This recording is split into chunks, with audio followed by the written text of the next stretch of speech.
you did a film about a very big corporation. Yes. And it was not what we would call flattering. Yeah. I would not call it flattering. I don't think they'd call it flattering. But I don't think that's... But that's not the point. But here's the thing. I don't think that's terribly unique. There's Right. plenty of people that have done films Sure. about corporations that it's not very flattering. Yeah. But then you did a film where you got paid for by every corporation. That's right. If there was anything that bucked convention, you did it. Many other folks would just keep making movies that poke the bear about big corporations. Yeah. But you turned it into something completely different that no one would have ever predicted. Yeah. Who inspired you? Who gave you that DNA? Yeah. How did that happen? Because it's truly extraordinary. Yeah, I mean, I think a lot of it, might give me mad props and credit to my parents, in terms of wanting me to ask questions and, always encouraging me to kind of be my own person and find my own voice and to question authority, to be a cynic, that all came from them. And I feel like with Greatest Movie Ever Sold, the best part was how could I talk about this business? How could I talk about this industry? This idea of advertising and marketing and corporations and brands in a way that wasn't Super Size Me? How could I do it and actually get them to pay for it? So how could I poke the bear with their own stick? And I mean, that was the whole idea behind it. And I loved that. And I felt like that post Super Size Me, and this was that film we made about 5 years after Super Size Me. We kind of spent some time. There was a little bit of distance from Super Size Me, and as you're talking to the brands, believe me, those were hard phone calls to make. I mean, I think my success rates for every 100 brands that I called for that movie, 98 said no. So my success rate was about 2%, which is not great, but it's still pretty good. But by the way, you made a film. I made a film and got them to pay for the whole thing. And they felt like the branded content that you created for them, they got their money back. That's exactly right. And so while we may have made fun of them, but still with them in on the joke, I think that was the thing, is like we were able to make fun of the brands in a way where they were actually in on it. And that's what made it a success. That's what made it work, because they were a part of that journey. And I think that what that showed to us on the heels of Greatest Movie Ever Sold was where we said we should be doing this with more brands.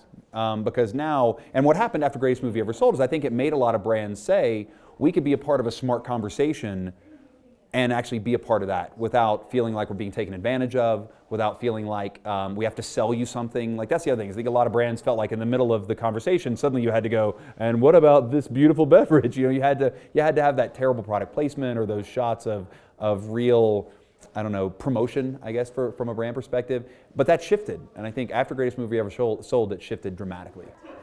If history could change. Yeah. And today you were starting to do that movie. Greatest Movie Ever Sold. Yeah. We'd get a lot more brands. I tell you what would be different. If we made that movie today, you'd see a lot more big legacy brands saying yes. Because I think the big legacy brands are still afraid of a lot of content, especially content they can't control 100%. But I think you'd find more brands that would be willing to give up that creative IP with a trusted filmmaker, with a trusted storyteller. Well, but let's be honest. Yeah. It's not the brands. Yeah. It's the people at the brands. It's the legal department. Sure. It's the PR department. Yeah. Because there are some innovative marketers years ago but that wanted a brand to do it. Wouldn't you agree? Yeah, but I mean, you talked to some of them. But listen, a CMO can't hide behind our lawyer won't let us do it. So let's be honest. I mean, the chief marketing officer has the creative freedom to do whatever they want. It's not the lawyer's fact. Like, if you're the chief marketing officer, you should be able to market and create the creative any way you like within the company's landscape.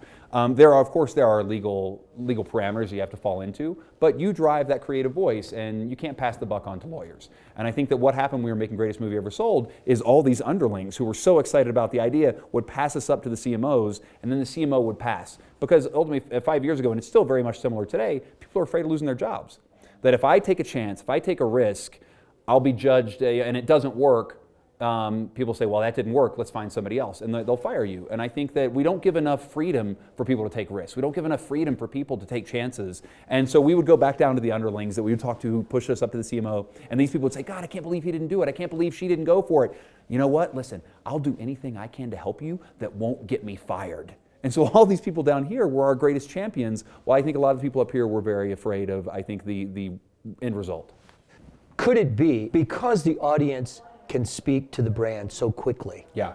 And reward the brands that do take risks. Yes. And take a little bit of fun of themselves. Are you seeing that sort of shift? Well, I think that's happened now. I think what you've seen now, as this has kind of come full circle, you're seeing brands saying, we can make fun of ourselves, we can be in on the joke, we can make stuff that's smart and funny and engages with an audience in a different way.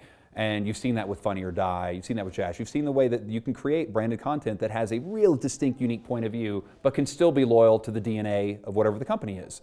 You know, it's basically you have to create an alignment of ideologies. Like, here's what I want to create with this, here's what you want it to be. Those can align in a way that I think is valuable for both of you, where it's not selling a widget, it's ultimately storytelling. And it resonates with the audience. That's right. This week's cover story on Adweek is about Arby's. Yeah. And how the whole thing that went on with Jon Stewart, and how it ended up quite nicely for both of them. That's right, it was huge. You know, and what's happening right now with Chipotle. Chipotle, you should call me. I'm here for you. I can help you out. and I think that has a lot to do, this is where social media has changed the dialogue between the brand and the audience. Well, there's such an empowered audience now, because now the Yelpification of our world, the Twitterification of our world, where something goes down, it can storm, it can avalanche in seconds. And I think that's exciting, because it really does bring power to a consumer now for the first time. Like, now there's a reaction point where a consumer can lash out and talk back and get results. And get results from a brand perspective. That's why, you know, you've heard it a long time, and it's something that we really stand by, though. Authenticity is important. You know, like, there is a bullshit gauge now within the audience that filter is, they know right away. They can smell bullshit a mile away. And I think that if you aren't being authentic and you aren't being true to kind of what you stand for, either as a storyteller or as a brand, they know it.